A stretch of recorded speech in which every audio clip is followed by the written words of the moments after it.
আজকে গাছ থেকে একদম কচি আমড়াগুলো পাড়ার পর টক ডাল খাওয়া তো কমপ্লিট, এবার পালা আচারের। আর এই আমড়াগুলো দিয়ে খুব সহজেই কিন্তু দোকানের মতন স্বাদের আচার তৈরি করে নেওয়া যায়। তুমি মাছ বরাবর আমড়াগুলিকে কেটে নিয়ে জলে সেদ্ধ করে নিতে হবে। আর মশলার জন্য গোটা জিরে, মৌরি, রাঁধুনি, শুকনো লঙ্কা আর তেজপাতা এগুলোকে ড্রাই রোস্ট করে নিয়ে মিক্সিতে গুঁড়ো করে নিতে হবে।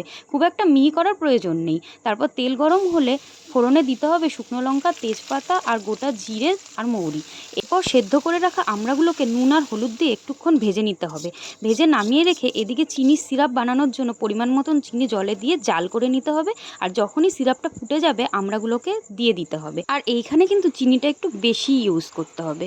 তো দেখো, এভাবে নাড়িয়ে নেওয়ার পরে যখন ফুটে যাবে সেই টাইমে যে স্পেশাল মশলাটা বানিয়ে রেখেছিলাম সেটা ওপর থেকে ছড়িয়ে দিচ্ছি।